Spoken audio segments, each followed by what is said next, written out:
We wanted to talk about epilepsy is something that you've been affected by, and maybe someone out there. Also, we have a few friends Yeah. ourselves that go through that stuff as well. Well, it's interesting because 1 in 26 people either have epilepsy or will experience epilepsy in their life. It's far more common than people think. Mm-hmm.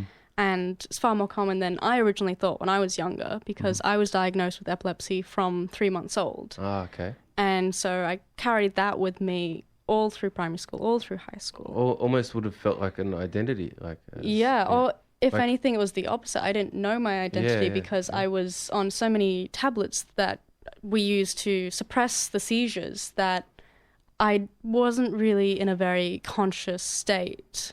yeah. So, education, primary school, high school were quite difficult for me originally because, like, the tablets would make me drowsy and I wouldn't be able to focus. And, like, I have fond memories, but also I did spend a lot of my time just completely out of it. Just spaced out. Yeah. And it was an interesting experience, one that I definitely think defined me as a person. Mm-hmm.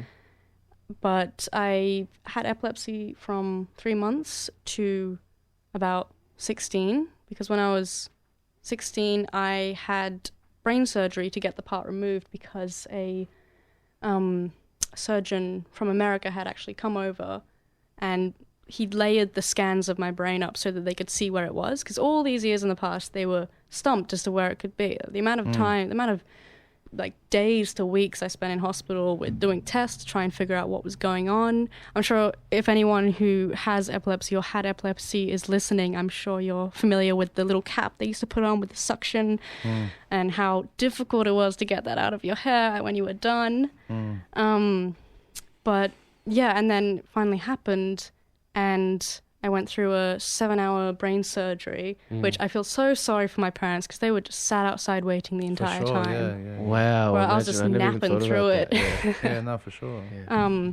That's so young as well. Like, Yeah. your brain's still developing, and you don't know how you're going to come out of it. Exactly. Yeah. And I think it was actually that pushed me to move out of Sydney, home at such a young age to Sydney, because going from essentially having a mindset that was 2 years delayed because I didn't have enough focus and enough control over, I guess, my consciousness through the tablets, that I didn't learn things in high school that most people did. They just go in one ear, out the other sort of thing? A bit like that, yeah. It's a bit fuzzy, a bit hazy. And so I had to do a lot of my learning from that point on. And